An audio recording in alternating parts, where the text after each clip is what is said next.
আমাদের নবীর কথা বলছি না। ঈসা আলাইহিস সালাতু ওয়াস সালামকেও আল্লাহ শুরুতেই মুখ দিয়ে যে কথা পবিত্র কোরআনে আল্লাহ উল্লেখ করছেন তিনি উচ্চারণ করেছেন, মায়ের কোলে ছোট বাচ্চা, তখনও দুইটা জিনিস ছুটে যায়নি, একটা সালাত আর একটা যাকাত। সম্মানিত উপস্থিতি, এখানে একটু ছোট্ট বিরতি দিয়ে একটু সাইড লাইনের দু একটা কথা বলে আবার ফিরে আসতেছি। এখানে আর একটা ছোট্ট জিনিস আমাদের শিখার আছে, সেটা কি জানেন?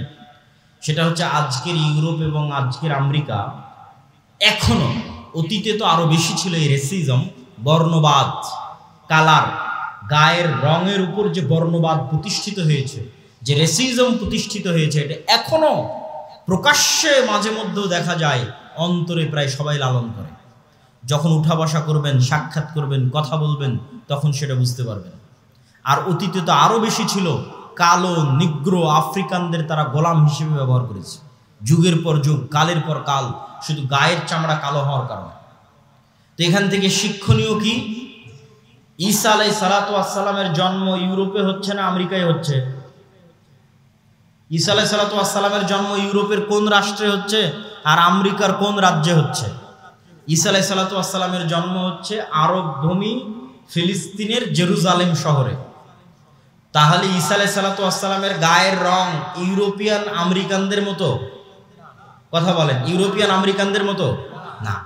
ঈসা আলাইহিস সালাতু ওয়াস সালামের গায়ের রং মুহাম্মদ সাল্লাল্লাহু আলাইহি ওয়াসাল্লামের মতো, ইব্রাহিম আলাইহিস সালাতু ওয়াস সালামের মতো, মেটে সাদা, শ্যামা সাদা, ধবধবে হলদে যে সাদা ইউরোপিয়ান এবং আমেরিকানদের গায়ের রং, যেটা নিয়ে তারা গর্ব করে, সেটা তাদের নবীরই গায়ের রং না। তারা যাকে নবী হিসেবে বিশ্বাস করে সেই নবীর গায়ের রং সেটা না। তাদের নবী একজন এশিয়ান, তাদের নবী একজন অ্যারাবিয়ান, তাদের নবী একজন সেমেটিক। সম্মানিত উপস্থিতি, ইব্রাহিম আলাইহিস সালাতু ওয়াস সালামের সন্তান ঈসা আলাইহিস সালাতু ওয়াস সালাম। এবার আমরা আসি, এই যে মহাপবিত্র ভূমি, এই মহাপবিত্র ভূমি আমাদের হাতছাড়া হয়েছে কেন? কিভাবে হাতছাড়া হলো? একটা ছোট্ট ঘটনা বলে সেই কারণের বিশ্লেষণে চলে যাব। ওমর ইবনুল খাত্তাব রাদিয়াল্লাহু তাআলা আনহু যখন জেরুজালেম বিজয় করেন, তখন আবু উবাইদা ইবনুল জাররাহ চিঠি লিখেছেন আমিরুল মুমিনিন খলিফাতুল মুসলিমিনের কাছে। সেই দিন জেরুজালেম ঘেরাও করে রেখেছিল যতজন মুজাহিদ, তার মধ্যে 4000 শুধু ছিল সাহাবী, 4000 শুধু ছিল সাহাবী যারা জেরুজালেম ঘেরাও করে রেখেছিলেন। চিঠি লেখা হয়েছে, আপনি নিজে উপস্থিত হলে চাবি হস্তান্তর হবে, আপনি নিজে উপস্থিত না হলে চাবি হস্তান্তর হবে না। তো ওমর রাদিয়াল্লাহু তাআলা মদিনা থেকে রওনা করেছেন প্রায় 1200 থেকে 1500 কিলোমিটারের পথ জেরুজালেমে পৌঁছার উদ্দেশ্যে। তো যখন তিনি পৌঁছাচ্ছেন, সহি সূত্রে প্রমাণিত যে তখন তিনি উটের যে লাগাম আছে সেই লাগাম ধরে টানছিলেন, আর তার গোলামকে উটের পিঠে বসিয়ে রেখেছিলেন, আর তার পোশাক ছিল জীর্ণ শীর্ণ। তো আবু উবাইদা ইবনুল জাররাহ হন্তদন্ত হয়ে ওমর রাদিয়াল্লাহু তাআলার নিকটে ছুটে গেছেন। ছুটে গিয়ে বলছেন যে ইন্নার রওমা ইয়ানজুরু ইলাইনা নাজরাতা কিল্লাহ, আজকে আপনি যে পোশাক পরে এসেছেন আর যে অবস্থায় প্রবেশ করছেন আমিরুল মুমিনিন, আজকে জানেন কি বিজয় হচ্ছে? রোমান এম্পায়ারের সবচেয়ে বড় তীর্থস্থল, রোমান এম্পায়ারের সবচেয়ে বড় তীর্থস্থল জেরুজালেম আপনি বিজয় করছেন। হাজার হাজার পাদ্রী এখানে অপেক্ষমান আছে। আজকে আপনি যে অবস্থায় উপস্থিত হয়েছেন, এটা তো মুসলমানদের মান সম্মান নষ্ট করে দিবে। ওমর রাদিয়াল্লাহু তাআলা বলছেন, তুমি না বলে অন্য কেউ যদি এই কথা বলতো আমি কষ্ট পেতাম না। আমরা জাহিলি যুগে দুনিয়ার কোনো মানুষ আমাদের চিনত না। আজকে মরুভূমির এক রাখালকে আল্লাহ সুবহানাহু ওয়া তাআলা কোথায় নিয়ে গেছে? একজন অপরিচিত, অজানা, অচেনা মরুভূমির একজন ব্যক্তিকে আল্লাহ সুবহানাহু ওয়া তাআলা আজকে এমন জায়গায় নিয়ে গেছে যে তার হাতে রোমান এম্পায়ারের সবচেয়ে বড় তীর্থস্থল জেরুজালেম বিজয় হচ্ছে। এই সম্মান, পোশাক আশাক, কাপড় চোপড়, ধন দৌলত ইত্যাদি দিয়ে আসেনি। আ'আজ্জানাল্লাহু বিল ইসলাম, কোন রিওয়ায়াতে আছে বিকিতাবিল্লাহ, আল্লাহ আমাদেরকে সম্মান দিয়েছে কোরআনের অনুসরণের কারণে, ইসলামের অনুসরণের কারণে। বলেন আল্লাহু আকবার। তাহলে মুসলমানেরা জেরুজালেম শক্তি দিয়ে, ক্ষমতা দিয়ে, বুদ্ধি দিয়ে, কৌশল দিয়ে জেরুজালেম বিজয় করেনি, আল্লাহ ভরসা, আল্লাহ ভীরুতা দিয়ে জেরুজালেম বিজয় করেছে। আজকে মুসলমানদের কাছে শক্তির অভাব নাই। আজকে 57টা মুসলিম দেশের যা শক্তি, এই সকল শক্তি একত্রিত করলে আমার মনে হয় না উমাইয়া শাসন আমলে, আমার মনে হয় না আব্বাসীয় শাসন আমলে, আমার মনে হয় না খোলাফায়ে রাশিদিনের শাসন আমলে এর 60% শক্তি মুসলমানদের ছিল। আজকে মুসলমানদের দুনিয়াবি যা শক্তি, তার 60% শক্তি আমার মনে হয় না উমাইয়া আব্বাসীয় খোলাফায়ে রাশিদিনের শাসন আমলে ছিল, অথবা সুলতান সালাহুদ্দিন আইয়ুবীর হাতে ছিল। কিন্তু তাদের কাছে ছিল আল্লাহ ভরসা, আল্লাহ ভীতি, আল্লাহ ভীরুতা। আমাদের কাছে দুনিয়াবি সকল পথপন্থা আছে, কিন্তু ওই দুইটা জিনিস আমরা হারিয়ে ফেলেছি, আল্লাহ ভরসা এবং আল্লাহ ভীরুতা, তাকওয়া পরহেজগারিতা এবং তাওয়াক্কুল আলাল্লাহ। সম্মানিত উপস্থিতি, মুসলমানদের আজকের এই অবস্থাকে আমি আমার বহু বক্তব্যে তুলনা করেছি যে আজকের মুসলমানেরা এই যুগের বানু ইসরাইল, এবং তুলনার মানদণ্ডটা কি, সেটা গোলামি থেকে মুক্তি পাবো সেটার দিকে এগিয়ে যাচ্ছে। তুলনার মানদণ্ড কোথায়? আল্লাহ সুবহানাহু ওয়া তাআলা কোরআন মাজিদে বলছেন, ওয়াইজ নাজ্জাইনাকুম মিন আলি ফিরআউন ইয়াসুমুনাকুম সুআল আযাব ইউযাববিহুনা আবনাআকুম ওয়া ইস্তাহিউনা নিসাআকুম। স্মরণ করো সেই দিনের কথা যেই দিন আমি আল্লাহ তোমাদেরকে ফেরাউনের কবল থেকে বাঁচিয়ে দিয়েছিলাম। কোন ফেরাউনের কবল থেকে বাঁচিয়ে দিয়েছিলাম? যে তোমাদের ছেলে সন্তানদের জবাই করত আর তোমাদের মেয়ে সন্তানদের জীবিত রাখত। তাহলে ওই যুগের বানু ইসরাইলদের উপর ফেরাউনের জুলুমের মাপকাঠি হচ্ছে ফেরাউন ওই যুগের বানু ইসরাইলদের ছেলে সন্তানদের জবাই করত, মেয়ে সন্তানদের বাঁচিয়ে রাখত। ঠিক কাছাকাছি ওই রকমই জুলুম আজকের যুগের ফেরাউনেরা আজকের যুগের মুসলমানদের উপর গাজাই করতেছে। কাছাকাছি ওই রকমের জুলুম, বরং তার চেয়ে ভয়ঙ্কর হতে পারে, তার চেয়ে ভয়াবহ হতে পারে। এখানে নারী পুরুষ শিশু পার্থক্য ছাড়াই গত 1.5 বছরে 50,000-এর বেশি নারী পুরুষ শিশুকে গাজার মাটিতে হত্যা করা হয়েছে। নাউজুবিল্লাহ। আর সমগ্র পৃথিবীর চোখের সামনে, সমগ্র মুসলিম বিশ্বের চোখের সামনে। সম্মানিত উপস্থিতি, তাহলে আমি বলছি আজকের যুগের মুসলমানেরা আজকের যুগের বানু ইসরাইল, ওই যুগের বানু ইসরাইলের উপর যেভাবে ফেরাউনের জুলম এবং অত্যাচার চলত, এবং এটা বলার পিছনে আমার লজিক আর একটা আছে, এটার থেকে আপনাদের শিক্ষা আছে। সেই লজিকটা হচ্ছে, পবিত্র কোরআন খুলেন, সূরা বাকারা পড়েন। সূরা বাকারায় আল্লাহ সুবহানাহু তাআলা যেই জাতির বর্ণনা লম্বা সময় যাবত দিয়েছেন, সেই জাতির নাম বানু ইসরাইল। লম্বা সময় যাবত ছোট্ট ছোট্ট ঘটনা আল্লাহ বানু ইসরাইলের তুলে ধরেছে। তো বানু ইসরাইলের ঘটনা এত ব্যাপক আকারে পবিত্র কোরআনে তুলে ধরার এটিই রহস্য হতে পারে যে এমন একদিন আসবে যেই দিন বানু ইসমাইল বানু ইসরাইলের মতো হয়ে যাবে। সেই দিন যেন তারা বানু ইসরাইলের এই 4000 বছর আগের ঘটনা থেকে শিক্ষা নেয়। এই জন্য উম্মতে মুহাম্মাদীর শিক্ষার জন্য বানু ইসরাইলের এত লম্বা ঘটনা আল্লাহ সুবহানাহু ওয়া তাআলা কোরআন মাজিদে তুলে দিলেন, যেন একদিন আসতে পারে যেই দিন উম্মতে মুহাম্মাদীর অবস্থা বানু ইসরাইলের মতো হতে পারে। দুই একটা কথা কি বানু ইসরাইলের, তাহলে আপনি উম্মতে মুহাম্মাদীর সাথে মিলাতে পারবেন। বানু ইসরাইলের দুই একটা কথা হচ্ছে আল্লাহ সুবহানাহু ওয়া তাআলা কোরআনে সূরা বাকারায় যেভাবে তুলে ধরেছেন। আমি শুধু দুই একটা উদাহরণ দেব, বিস্তারিত আপনি সূরা বাকারাও পড়তে পারেন, বিস্তারিত আমার বই সমসাময়িক মুসলিম বিশ্ব এবং ফিলিস্তিনেও পড়তে পারেন। কি সেই ঘটনা? সেই ঘটনা হচ্ছে বানু ইসরাইলেরা চোখের সামনে দেখলো ফেরাউন ডুবে গেছে। চোখের সামনে নিজে চোখে দেখেছে ফেরাউনকে ডুবতে। কোন ফেরাউন? যে ফেরাউন তাদের ছেলে সন্তানদের জবাই করত, মেয়েদের বাঁচিয়ে রাখত। এই চোখের সামনে ফেরাউনকে ডুবতে দেখার পরও বানু ইসরাইল মূসা আলাইহিস সালাতু ওয়াস সালামকে বলছে, লান নুমিনা লাকা হাত্তা নারাল্লাহা জাহরা। মূসা, ততক্ষণ পর্যন্ত তোমার আল্লাহর উপর ঈমান আনয়ন করব না যতক্ষণ না স্বচক্ষে তোমার আল্লাহকে না দেখছি। নাউজুবিল্লাহি মিন যালিক। এরা স্বচক্ষে ফেরাউনকে ডুবতে দেখেছে।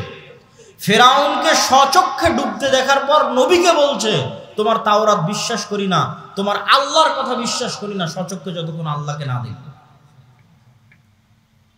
লোহিত সাগর পার হয়ে আজকের যে বিশাল মরুভূমি আছে, সিনাই মরুভূমি, এই বিশাল সিনাই মরুভূমিতেই মুসা আলাইহিস সালাতু ওয়াস সালাম বানু ইসরাইলকে নিয়ে ঘুরপাক খাচ্ছেন।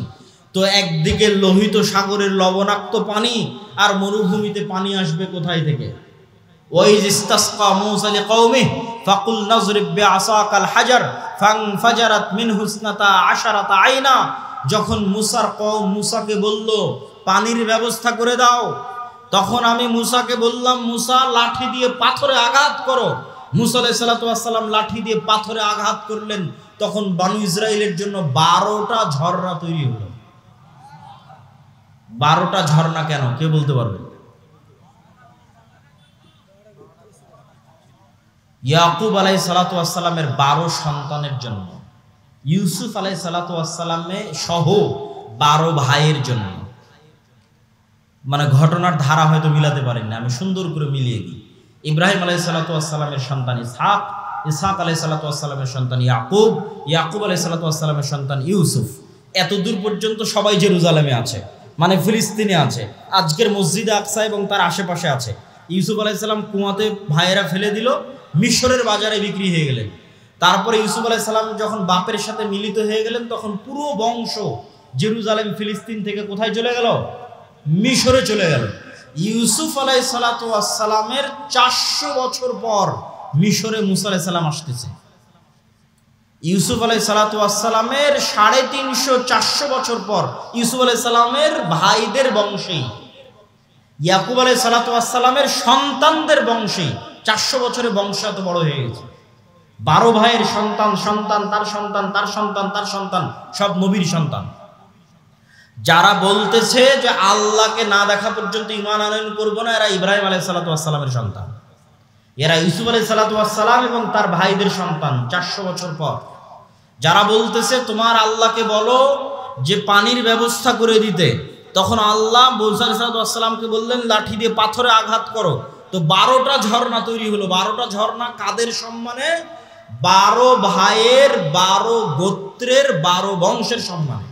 এমনকি মুফাসসিরিনে কেরাম লিখছে, যখন মুসা আলাইহিস সালাতু ওয়াস সালাম সমুদ্রে লাঠি দিয়ে আঘাত করেন, তখন একটা রাস্তা নয় 12টা রাস্তা তৈরি হয়েছিল। ইয়াকুব আলাইহিস সালামের 12 সন্তানের 12 বংশধরের সম্মানে 12টা রাস্তা তৈরি হয়েছিল। তারা বলতেছে যে আল্লাহকে ততক্ষণ ঈমান আনয়ন করবো না যতক্ষণ না দেখবো। তাদের আরেকটা উদাহরণ দেখেন তো, যেহেতু মরুভূমি, খাবারের কোনো ব্যবস্থা নাই, তো আল্লাহ আসমান থেকে মান্না এবং সালোয়া ব্যবস্থা করে দিয়েছে খাবারের জন্য। আর পানি, পাথর ফেটে পানি বের হচ্ছে মরুভূমির মধ্যে, পাথর ফেটে পানি বের হচ্ছে মরুভূমির মধ্যে, আসমান থেকে খাবার আসতেছে। তারপরেও তাদের সহ্য হচ্ছে না। তারা বলছে লান নাসবিরা আলা তুআমিন ওয়াহিদ উদউ লানা রাব্বাক।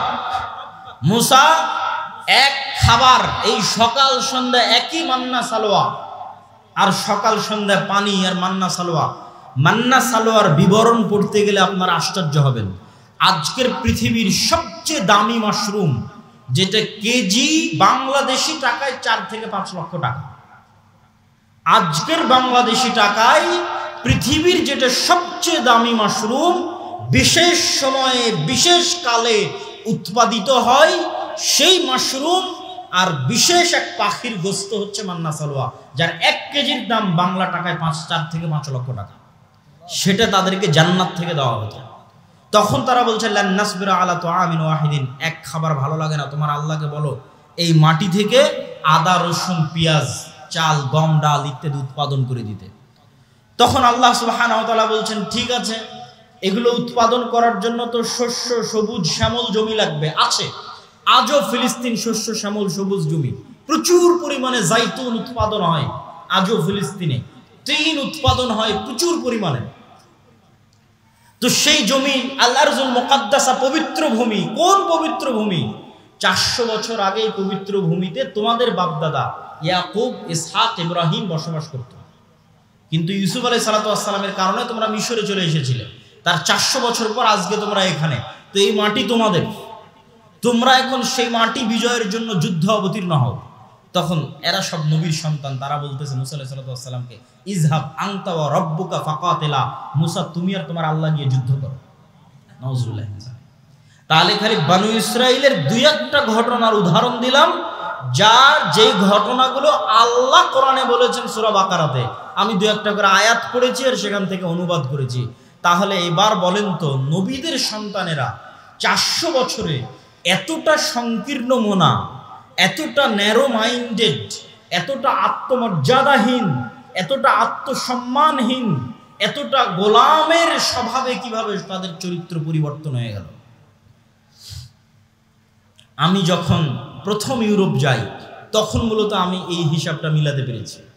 ইউরোপে গিয়ে যখন দেখলাম, ইংল্যান্ডে গিয়ে যখন দেখলাম মুসলমানদের জন্ম নিবন্ধন, সার্টিফিকেট, পাসপোর্ট, ইংল্যান্ডে প্রবেশ, ইউরোপে প্রবেশ, অ্যাসাইলাম ক্লেইম করা, সেখানে কাগজপাতি রেডি করা, তারপরে সেখানে সরকারের কাছ থেকে বেনিফিট নেওয়া, বেকারত্ব ভাতা হোক, সন্তান সন্ততির ভাতা হোক, প্রত্যেকটা ধাপ অধিকাংশে মিথ্যার উপর প্রতিষ্ঠিত।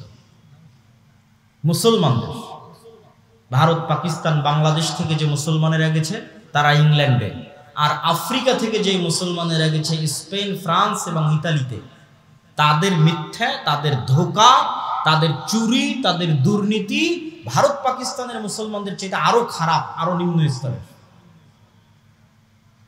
তো তখন আমি উদাহরণ মিলালাম, যারা তো আজকের যুগের বানু ইসরাইল, এই যুগের মুসলমানদের কাছে যদি মুসা আলাইহিস সালাতু ওয়াস সালাম প্রেরিত হতেন তাহলে এই উত্তরগুলোই পেতেন, যেই উত্তরগুলো বানু ইসরাইলেরা দিয়েছিল। আমি মনে হয় বুঝাতে পারি, মানে এই যুগের মুসলমানদের রক্তের মধ্যে ওইভাবে মিথ্যা, ওইভাবে ধোঁকা, ওইভাবে দুর্নীতি, ওইভাবে আত্মমর্যাদাহীনতা, আত্মসম্মানহীনতা প্রবেশ করেছে, ঠিক যেভাবে 4000 বছর পূর্বে বানু ইসরাইলের ছিল। কারণ কি? কারণ হচ্ছে ইউসুফ আলাইহিস সালাতু ওয়াস সালামের মৃত্যুর পর হাকসুস বংশের যখন পতন হয় এবং ফারাও বংশের যখন উত্থান হয়, তো আগের সরকারের সাথে যাদের জোট থাকে, শত্রুতা করতে করতে জোটের যারা জোটের সঙ্গী তাদের উপর শত্রুতা চলে। তো ফারাওদের যখন উত্থান হয় তখন আগের হাকসুস বংশের জোট, ইউসুফ আলাইহিস সালাতু ওয়াস সালাম মন্ত্রী ছিলেন, ইউসুফ আলাইহিস সালামের ভাইরাও হয়তো বড় বড় মন্ত্রী পরিষদের সদস্য ছিলেন। তখন ফারাওরা যেমন হাকসুসদের উপর জুলুম চালায়, ঠিক তেমন বানু ইসরাইলদের উপর জুলুম চালায়। জুলুম আরো বাড়ে কেন? যে কোনো পাদ্রী, যে কোনো ধর্মীয় জ্ঞান, জ্যোতিষী সব বলে, ফারাও তোমাদের ক্ষমতা ধ্বংস যদি হয় এই বানু ইসরাইলদের হাতে ধ্বংস হয়ে যাবে। তখন আরো ভয়, আরো আতঙ্ক, আরো অত্যাচার। তো দীর্ঘ 300 বছরের জুলম, অত্যাচার এবং গোলামির জীবন, গোলামি করতে করতে চরিত্র নষ্ট হয়ে গেছে। গোলামি করতে করতে কিভাবে চরিত্র নষ্ট হয় তার উদাহরণ কি? এখানে দুইজন গোলামের মধ্যে যদি আমি একটা রুটি নিক্ষেপ করি, তাহলে তারা দুই গোলাম রুটি নিয়ে কাড়াকাড়ি করবে। একটা রুটি পাওয়ার জন্য মিথ্যা বলবে, একটা রুটি পাওয়ার জন্য ধোঁকা দিবে, একটা রুটি পাওয়ার জন্য মারামারি লেগে যাবে। এটা জন্মগত স্বভাব তৈরি হবে গোলামদের মধ্যে। ঠিক মুসলমানদের একই অবস্থা হয়েছে 190 বছর ব্রিটিশদের গোলামি করার কারণে। আফ্রিকানদের মুসলমানদের একই অবস্থা হয়েছে 200-250 বছর স্পেন, ফ্রান্স, ইতালির ঔপনিবেশিক কলোনিয়াল শাসনের অধীনে গোলামি করার কারণে। গোলামি করতে করতে রক্তের মধ্যে মিথ্যা, ধোঁকা, দুর্নীতি প্রবেশ করেছে। সম্মানিত উপস্থিতি, তাহলে ওই যুগের বানু ইসরাইল আর এই যুগের মুসলমানদের সাথে মিলে গেলে একটা কথা সামারি সারমর্ম হিসেবে বের হয়ে আসে যে নবীর সন্তানদের চরিত্র ধ্বংস হয়েছে গোলামির কারণে, উম্মতে মুহাম্মাদীর চরিত্র ধ্বংস হয়েছে গোলামির কারণে। আর এর বিপরীত কি ঘটেছে? এর বিপরীত, মুসা আলাইহিস সালাতু ওয়াস সালামকে আল্লাহ যদি ফেরাউনের বাড়িতে না নিয়ে যেতেন, আর মুসা আলাইহিস সালাতু ওয়াস সালাম যদি বানু ইসরাইলের সাথে মানুষ হতো, তাহলে মুসা আলাইহিস সালামের রক্তের মধ্যে গোলামির স্বভাব তৈরি হয়ে যেত। মুসা আলাইহিস সালাতু ওয়াস সালামকে আল্লাহ পূর্ণ আত্মমর্যাদা, আত্মসম্মানের সাথে মানুষ করার জন্য রাজার বাড়িতে পাঠিয়ে দিয়েছেন। তাহলে মুসা আলাইহিস সালামের স্বাধীন চেতা মনোভাব ঠিক থাকবে। স্বাধীন চেতা মনোভাবের প্রমাণ কোথায়? মুসা আলাইহিস সালাতু ওয়াস সালাম একদিন দেখতেছে, একদিন জুলুম হতে দেখেছে। একদিন কি? ফারাওদের একদল অনুসারী বানু ইসরাইলের একদল অনুসারীর উপর অত্যাচার করতেছে। তো তো একদিনের দেখা অত্যাচার মুসা আলাইহিস সালাম সহ্য করতে না পেরে এক থাপ্পড় দিয়ে ফারাওয়ের ওই ব্যক্তিকে ওখানেই তিনি হত্যা করে দিয়েছেন। কেন? তার মধ্যে স্বাধীন চেতা, আত্মমর্যাদা, আত্মসম্মান ছিল। যদি বানু ইসরাইলদের সাথে বড় হতেন তাহলে এটাকে উনি জুলুমি মনে করতেন না, এটা তো আমার ভাগ্যে, তাকদীরে, আমরা এভাবেই বড় হয়েছি, এভাবেই গোলামি দেখেছি, কে বাধা দিতে যাবে? বাধা দিতে গেলে বিপদে পড়বো। কিন্তু যখন উনি নেতা, তখন জুলুমের বিরুদ্ধে আওয়াজ উঠিয়েছেন, মিথ্যার বিরুদ্ধে, অত্যাচারের বিরুদ্ধে আওয়াজ উঠিয়েছেন। সম্মানিত উপস্থিতি, এই পুরো আলোচনার সারমর্ম আল্লামা ইকবালের একটি কবিতা। আল্লামা ইকবাল বলছেন, সাবাক ফিরসে পড়া, সাদাকাত কা, শুজাআত কা, আদালত কা, লিয়া জায়েগা তুঝসে কাম, দুনিয়া কি ইমামত কা। মুসলমানেরা, তোমাদের মধ্যে আনুষ্ঠানিকতা, ইসলামের সব আনুষ্ঠানিকতা আছে। সাহারি ইফতারি কত সুন্দর করে মসজিদে আপনারা করেছেন, ঈদের সালাত বিশাল মাঠে আদায় করেছেন, ইতিকাফ হয়েছে, লাইলাতুল কদর হয়েছে, সমাজ থেকে ফিতরা বন্টন হয়েছে, কতজন উমরা করতে যাচ্ছে, কতজন হজ করতে যাচ্ছে, আনুষ্ঠানিকতার অভাব নাই। কিন্তু কোথায় সমস্যা? আনুষ্ঠানিকতার অভাব নাই, কিন্তু সমস্যা, আল্লামা ইকবাল বলছেন, তোমরা নতুন করে সত্য বলা শিখো, নতুন করে সাহসী হওয়া শিখো, নতুন করে ন্যায় প্রতিষ্ঠা করা শিখো, তাহলে আল্লাহ তোমাদেরকে দুনিয়ার নেতা বানিয়ে দিবে। কেননা এই গুণগুলোর উপর নবীদের জন্ম হয়েছে, মুসা আলাইহিস সালামের জন্ম হয়েছে, মুহাম্মদ সাল্লাল্লাহু আলাইহি সাল্লামের জন্ম হয়েছে, ঈসা আলাইহিস সালাতু ওয়াস সালামের জন্ম হয়েছে। এই গুণের উপর জন্মগত গুণ। এই জন্য ঈসা আলাইহিস সালামের কথা বলতে গিয়ে রাসূল সাল্লাল্লাহু আলাইহি সাল্লাম বলেছেন, লা তাকুমুস সাআহ হাত্তা ইয়ানজিলা ঈসা ইবনে মারইয়াম, ততদিন পর্যন্ত কিয়ামত হবে না যতদিন না মারিয়ামের ছেলে ঈসা পৃথিবীতে নেমে না আসছে। আর মারিয়ামের ছেলে ঈসা হাকামান মুকসিতা, সমগ্র পৃথিবীতে ন্যায় বিচার প্রতিষ্ঠা করবে। আল্লাহু আকবার। তাহলে এই রাষ্ট্রে ইসলামের ব্র্যান্ডিং ন্যায় বিচার, রাষ্ট্রে ইসলামের ব্র্যান্ডিং ন্যায় বিচার আল্লাহর নবী করে দিলেন। তো আমাদের মধ্যে ন্যায় বিচার প্রতিষ্ঠার গুণই নাই জন্মগত, তাহলে আমরা কিভাবে নেতা হব? এখানে দুই একটা উদাহরণ দিব আপনাদের বুঝার সুবিধার্থে। বাংলাদেশে গত 16 বছর এরকম অসংখ্য ওসি, ডিসি, এসপি, মন্ত্রী, মিনিস্টার ছিল যাদের 80%-এর বেশি এরকম জালসা সম্মেলনের প্রধান অতিথি, বিশেষ অতিথি হয়েছে না হয়নি? হয়েছে। গত 16 বছর এরকম অসংখ্য ওসি, ডিসি, এসপি, মন্ত্রী, এসিল্যান্ড, সাব রেজিস্ট্রার ছিল যাদের অন্তত 70%-এর বেশি উমরা করেছে। আমার আইডিয়া যে অন্তত 50%-এর বেশি উমরা করেছে, আর অন্তত 30-40% হবে নামাজি, আর অন্তত 2 থেকে 5% হবে মুখে দাঁড়িয়ে আছে এবং কপালে কড়া পড়ে গেছে। কিন্তু ওই যে ঈসা আলাইহিস সালামের জন্য আল্লাহর নবী যে শব্দ ব্যবহার করলো, যে ঈসা আলাইহিস সালাম যেই দিন পৃথিবীতে আসবে সমগ্র পৃথিবীতে ন্যায় প্রতিষ্ঠা করবে। তো এই যে মুসলমানেরা নামাজি, হাজি, উমরাকারী, দানবীর, জালসার প্রধান অতিথি, বিশেষ অতিথি, এরা নিজ নিজ দায়িত্বের জায়গায় কত পার্সেন্ট ন্যায় প্রতিষ্ঠাকারী এবং সত্যবাদী ছিল? কত পার্সেন্ট নিজ নিজ দায়িত্বের জায়গায় সত্য প্রতিষ্ঠাকারী, ন্যায় প্রতিষ্ঠাকারী ছিল? এটাই হচ্ছে গোলামের স্বভাব। আমাদের মধ্যে আনুষ্ঠানিকতা আছে, কিন্তু আমরা যে নেতা হব সেই নেতৃত্বের যোগ্যতা আমাদের মধ্যে বিকাশ ঘটেনি, যেটা আল্লামা ইকবাল বুঝতে পেরেছিলেন। আর একটা উদাহরণ দেই, আপনাদের এখানেও এমন মানুষ বসে আছে, অত্র অঞ্চলে আছে, অত্র গ্রামে আছে, যে হয়তো হাজি, ওমরাকারী, নামাজি, কিন্তু তার বোনকে তার পিতার সম্পত্তিতে ন্যায়ের সাথে ভাগ দেয়নি। ন্যায়ের সাথে ভাগ দেওয়া মানে একদল আছে ভাগ থেকেই বঞ্চিত করেছে, আর একদল আছে ভাগ দিয়েছে ন্যায়ের সাথে দেয়নি। যেটা বেশি দামি রাস্তার পাশে ফরওয়ার্ড জমি সেটা নিজে নিয়েছে, যেটা কম দামি, কম আবাদ হয়, পানিতে ডুবে থাকে, সেটা বোনকে দিয়েছে। তাহলে যে ব্যক্তি তার পরিবারে ন্যায় প্রতিষ্ঠা করতে পারলো না, আল্লাহ কিভাবে তাকে রাষ্ট্রের ন্যায় প্রতিষ্ঠার যোগ্য মনে করবে? আমাকে উত্তর দেন। কেননা রাষ্ট্রে ইসলাম যাওয়া মানে ন্যায় বিচার প্রতিষ্ঠা হওয়া। দলিল ঈসা আলাইহিস সালাতু ওয়াস সালাম সম্পর্কে আল্লাহর নবী যা বললেন এক বাক্যে ব্র্যান্ডিং করলেন। তাহলে রাষ্ট্রে ইসলাম মানে ন্যায় বিচার। তো মুসলমান লিল্লাহে তাকবীরতে রাষ্ট্রে ইসলাম নিয়ে যাবে, তো সেই মুসলমান তো তার পরিবারে ন্যায় প্রতিষ্ঠা করতে পারেনি, তাহলে আল্লাহ কিভাবে ওই মুসলমানকে রাষ্ট্রে ন্যায় প্রতিষ্ঠার যোগ্য মনে করবেন? অসম্ভব।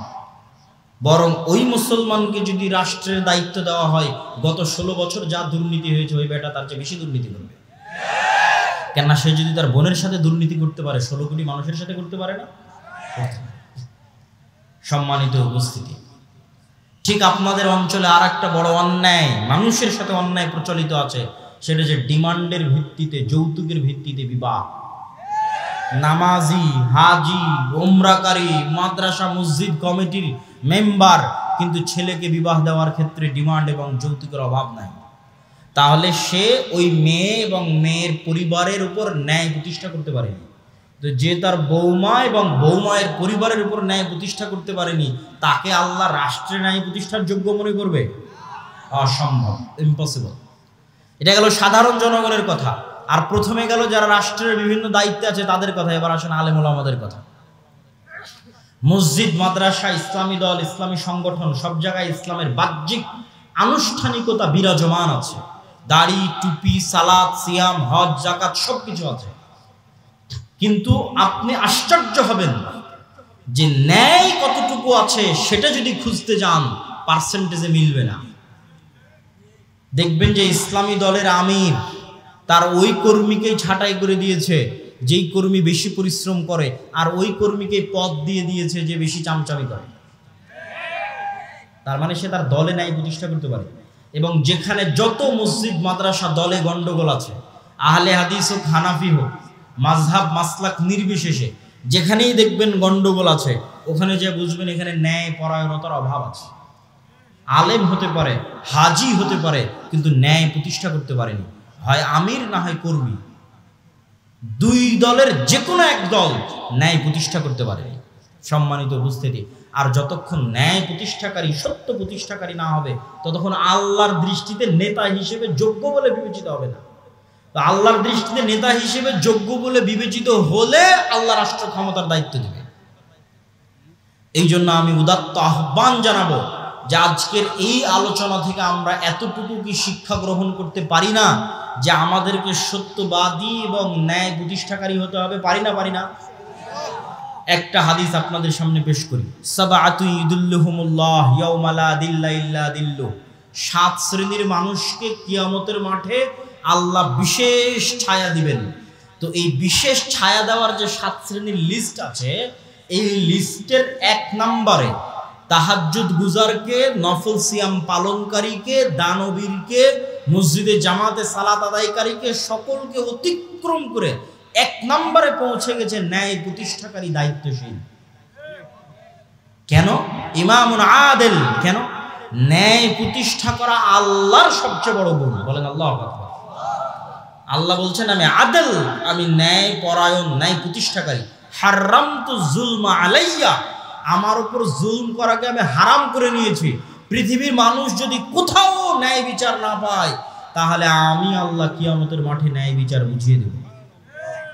তাহলে ন্যায় প্রতিষ্ঠা করা কার গুণ? আল্লাহর গুণ। আর পৃথিবীর সকল ক্ষমতার মালিক কে? আল্লাহ। যখন এবার ওই গুণের সাথে মিলে যাবে, তখন আল্লাহ সুবহানাহু ওয়া তাআলা ওই ব্যক্তিকে যোগ্য মনে করবে যে সেও নেতা হওয়ার যোগ্য, তাকে এবার আমি একটু ক্ষমতা দিই। তখন মুসলমানদের হাতে এমনি ক্ষমতা চলে আসবে, এমনি রাষ্ট্র ক্ষমতা। যোগ্য হতে হবে রাষ্ট্র ক্ষমতা পাওয়ার, আল্লাহর দৃষ্টিতে, মানুষের দৃষ্টিতে বলিনি। ফেসবুকে লাইক পাওয়া, ফলোয়ার পাওয়া, ভোটে দাঁড়ানো, নির্বাচনী ক্যাম্পেইন, এগুলো দিয়ে মানুষের দৃষ্টিতে আমি দায়িত্ব পালনের যোগ্য হতে পারি। কিন্তু আল্লাহর দৃষ্টিতে দায়িত্ব পালনের যোগ্য হতে হলে সত্যবাদিতা, ন্যায়পরায়ণতার মাপকাঠিতে যে উত্তীর্ণ হবে, বাইনি ওয়া বাইন আল্লাহ, আল্লাহর কাছে উত্তীর্ণ হতে পারবে, আল্লাহ ওকে নেতা হওয়ার যোগ্য মনে করবে, আল্লাহ ওকে নেতা বানিয়ে দেবে। সম্মানিত উপস্থিতি, আর এই যে গোলামির নেচার, আপনাদের বিরক্তি হওয়ার আগেই কিন্তু আমি বক্তব্য শেষ করবো। এই জন্য আপনাদের উদাত্ত আহ্বান জানাচ্ছি যে আপনারা আর কিছুক্ষণ, আমার বক্তব্যের সারমর্মের দিকে চলে আসতেছি, শেষের দিকে চলে আসতেছি, আর কিছুক্ষণ ধৈর্যের সাথে শুনুন। সেটি কি? সেটি হচ্ছে এই যে গোলামির যে নেচার এবং স্বভাব, মিথ্যা বলা, এটা গোলামির স্বভাব। ধোঁকা দেওয়া, সঠতা দেওয়া, দুর্নীতি করা গোলামির স্বভাব, নেতার স্বভাব নয়। তার একটা উদাহরণ, আবু সুফিয়ান কাফের মুশরিক, কিন্তু বাই বর্ন জন্মগত নেতা। জন্মগত নেতা হওয়ার কারণে আবু সুফিয়ান জেরুজালেমে বাদশাহ হিরাক্লিয়াসের দরবারে মুহাম্মদ সাল্লাল্লাহু আলাইহি ওয়াসাল্লামের নামে একটাও মিথ্যা কথা বলেনি, অথচ আবু সুফিয়ান তখন কাফের, আবু সুফিয়ান তখন মুশরিক। তাহলে ওই যুগের মক্কার কাফের মুশরিকদের চাইতে এই যুগের মুসলমানেরা নিম্ন স্তরে আছে। আর এই গোলামির স্বভাবকে জিইয়ে রাখার জন্য যে মুসলমানদেরকে যে আমরা ইউরোপিয়ানরা 190 বছর ওদের মধ্যে গোলামির স্বভাব ঢুকিয়ে দিয়েছি, এই গোলামির স্বভাবটা জিইয়ে রাখার জন্য এদের মাথার উপর গণতন্ত্র চাপিয়ে দাও। এই কথা অনেকের কাছে বিরক্তিকর লাগতে পারে, কিন্তু আমি যুক্তির ভিত্তিতে কথা বলবো, যুক্তির ভিত্তিতে বলে আমার বক্তব্যের শেষের দিকে চলে যাব। গণতন্ত্র দিয়ে ইসলাম প্রতিষ্ঠা হবে কিনা এটা আমার আলোচনার বিষয়ই নয়। গণতন্ত্র পৃথিবীতে জাস্টিস, ন্যায় প্রতিষ্ঠায় ব্যর্থ একটা শাসন ব্যবস্থা। গত 16 বছর বাংলাদেশের মানুষের উপর জুলম, খুন, গুম, আয়নাঘর গণতন্ত্রের নামে তৈরি করা হয়েছে। আবার এখন ইসলামের নেতা নির্বাচনের যে পদ্ধতি, যে পরামর্শের ভিত্তিতে যোগ্য মানুষকে দায়িত্ব দিয়ে দাও, তো পরামর্শের ভিত্তিতে যে সরকার তৈরি হয় সেই সরকারের ভালো মন্দ পরে, কিন্তু তাদেরকে যে নির্বাচন করা হয়েছে এটার পদ্ধতিটা ইসলামী। তো যারা এই পদ্ধতির মাধ্যমে ক্ষমতায় আসলে দেখবেন তাদেরকেও সরিয়ে চোর, বাটপার, লুটেরাদের ক্ষমতায় বসানোর জন্য যে ট্রাম্প কার্ড ব্যবহার করা হবে সেটার নাম গণতন্ত্র। আর এই গণতন্ত্রের সবচেয়ে বড় কুফল মুসলমানেরা ভোগ করবে কি দিয়ে? সেটা হচ্ছে বিভেদ, হিংসা, বিদ্বেষ, মিথ্যা। গণতন্ত্রের মেকানিজমটাই এমন যে আপনি মিথ্যা না বললে এখানে টিকতে পারবেন না। তাহলে আপনার মধ্যে গোলামির স্বভাব জিইয়ে রাখার সবচেয়ে বড় মাধ্যম হচ্ছে পলিটিক্যালি আপনাকে গণতন্ত্রের কাছে বাউন্ড করে দেওয়া। দেন আপনি বাই ডিফল্ট মিথ্যা বলবেন, বাই ডিফল্ট দুর্নীতি করবেন, বাই ডিফল্ট ধোঁকা দিবেন। আপনার গোলামির নেচার চলতেই থাকবে, সত্যবাদিতা, ন্যায় পরায়ণতা বহু দূরের কথা। আর গণতন্ত্রের সবচেয়ে বড় ব্যর্থতা কি? গণতন্ত্র নিজে গণতন্ত্র প্রতিষ্ঠায় ব্যর্থ। কিভাবে গণতন্ত্র প্রতিষ্ঠায় ব্যর্থ কিভাবে? জনগণের শাসন মানে হচ্ছে গণতন্ত্র, কিন্তু এখানে জনগণের শাসন যে হয় না তার প্রমাণটা কোথায়? নির্ধারিত দল প্রার্থীকে মনোনয়ন দিবে, তো এমনও দল আছে যেই দলে টাকা দিয়ে প্রার্থীটা কিনে পাওয়া যাবে, আছে না নাই? আছে। টাকা দিয়ে প্রার্থী মনোনয়ন পত্র কিনে নিবে। তাহলে জনগণ যোগ্য প্রার্থী বাছাই করার আগেই প্রার্থী মনোনয়ন পত্র ম্যানিপুলেট হয়ে গেছে। দ্বিতীয় আর একটা কোথায় গণতন্ত্র দিয়ে গণতন্ত্র প্রতিষ্ঠা হয় না, সেটা হচ্ছে এই গণতন্ত্রের ভোট ক্যাম্পেইনের জন্য যত হাজার হাজার কোটি টাকার দরকার, এই হাজার হাজার কোটি টাকা বাংলাদেশের 18 কোটি জনগণের 80% জনগণ যারা মধ্যবিত্ত, নিম্নবিত্ত, তাদের পকেট থেকে আসা সম্ভব নয়। তাহলে হাজার হাজার কোটি টাকা দিবে কারা? এই দেশের শীর্ষস্থানীয় দুর্নীতিবাজ ব্যবসায়ীরা। তাহলে দল আগেই বিক্রি হয়ে গেছে দেশের শীর্ষস্থানীয় দুর্নীতিবাজ ব্যবসায়ীদের কাছে। তাহলে গণতন্ত্র, জনগণের শাসন কোথায় গেল? এবার আমি আপনাকে প্রকৃত গণতন্ত্র তুলে ধরি। আমি গণতন্ত্রের, যদি আপনি এক মুহূর্তের জন্য আমাকে বলেন যে আমি গণতন্ত্রের সাপোর্টার, তাহলে প্রকৃত গণতন্ত্র আপনার সামনে তুলে ধরি। প্রকৃত গণতন্ত্র এভাবে প্রতিষ্ঠিত হতে পারে, জনগণের শাসন। আমি ইসলামী খেলাফা, ইসলামী শাসন বলিনি, জনগণের শাসন প্রতিষ্ঠিত হতে পারে। আপনাদের এই চাটখিল গ্রামের মানুষ এত বড় স্কুল, এত বড় মসজিদ, এত মাদ্রাসা পরিচালনা করতে পারতেছে, তো এই চাটখিল গ্রামের মানুষ এক জায়গায় একসাথে বসে পরামর্শের ভিত্তিতে তাদের গ্রামের নেতা নির্ধারণ করতে পারে না? পারে না? পারে। তাহলে চাটখিলে একটা নেতা নির্ধারণের জন্য গ্রুপিং, মনোনয়ন, ভোটের দরকার আছে। আপনারা যদি একসাথে একটা মসজিদ চালাতে পারেন, একটা স্কুল চালাতে পারেন, তো একসাথে বসে নেতা নির্ধারণ করতে পারবেন না? পারবেন। খুব সহজ। পরামর্শ যখনই আসবে তখনই সহজ। আর যখনই একজন দাঁড়িয়ে বলবে এই আমি মসজিদের সভাপতি হব, আমাকে কে কে ভোট দিবা, তখন গন্ডগোল, গ্রুপিং শুরু হবে। আর একজন দাঁড়িয়ে বলবে আমি মসজিদের সভাপতি হব, আমাকে কে কে ভোট দিবা।